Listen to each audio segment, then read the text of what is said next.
오늘도 하루가 시작되었습니다. 10월 20일 수요일 아침 묵상의 시간입니다. 오늘 우리에게 주시는 하나님 말씀은 구약성경 출애굽기 34장 28절에서 35절까지 말씀입니다.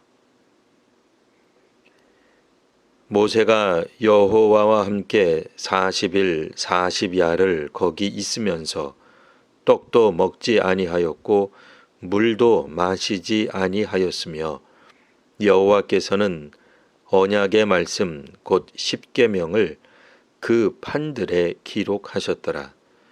모세가 그 증거의 두 판을 모세의 손에 들고 시내 산에서 내려오니 그 산에서 내려올 때에 모세는 자기가 여호와와 말하였으므로 말미암아 얼굴 피부에 광채가 나나 깨닫지 못하였더라.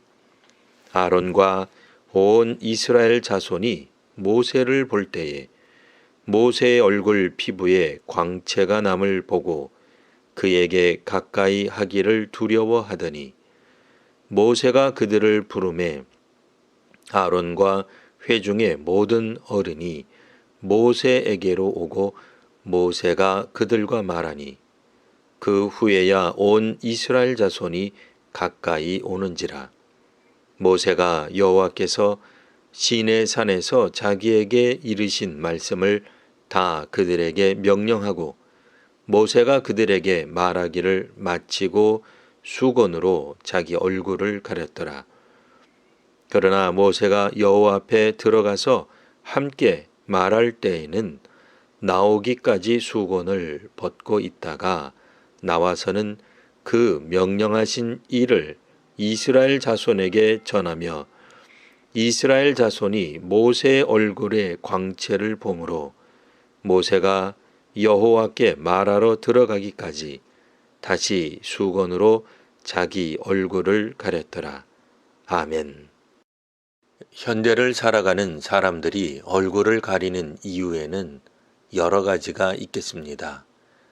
얼굴이나 머리 손질을 다 마치지 못했거나 부끄러움을 감추기 위해서든 유명인이 자기 자신이 불필요하게 노출되는 것을 막기 위해서든 사회 문화적이거나 특별한 종교적인 이유에서든 다양한 사유가 있습니다.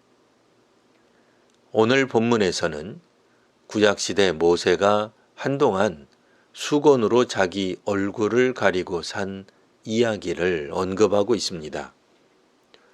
모세는 어떤 이유에서 얼굴을 가렸을까요?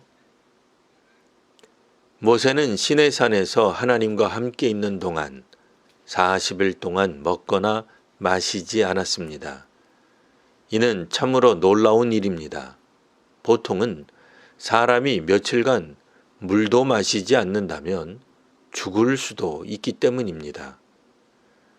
이는 일반적인 금식이나 단식이 아니라 하나님과 함께 있었기에 가능했던 특별한 경우라 하겠습니다. 이렇게 하나님과 40일을 지낸 후 모세는 산 아래로 내려옵니다. 이때 모세의 얼굴에는 광채가 났는데 정작 본인은 알지 못했습니다. 이스라엘 자손들이 모세를 볼 때 광채가 나므로 가까이 하기를 두려워했습니다. 이에 모세는 하나님께서 자기에게 하신 명령을 전한 후 수건으로 자기 얼굴을 가립니다. 이후에는 하나님께 나아갈 때는 수건을 벗어나 나와서는 다시 얼굴을 가립니다. 이스라엘 자손들이 하나님의 영광에 노출된 모세의 얼굴을 보는 것을 두려워하기 때문에 수건으로 가립니다. 이처럼 교회도 얼굴을 가릴 필요가 있습니다. 어떤 사람들은 40일 금식 같은 놀라운 일을 크게 결심하고 준비한 후에 이뤄내기도 합니다. 보통 사람은 상상도 못할 크고 위대한 일들을 해냅니다. 수백 개 교회를 세우거나 엄청난 규모의 학교나 병원 같은 사역을 해내기도 합니다. 모세는 자기 얼굴에 하나님의 영광의 광채가 일부 비춰진 것을 알지 못했으나 어떤 사람들은 이를 너무 잘합니다. 하나님이 함께 하시어 이 큰 일들을 다 해내었다고 말합니다.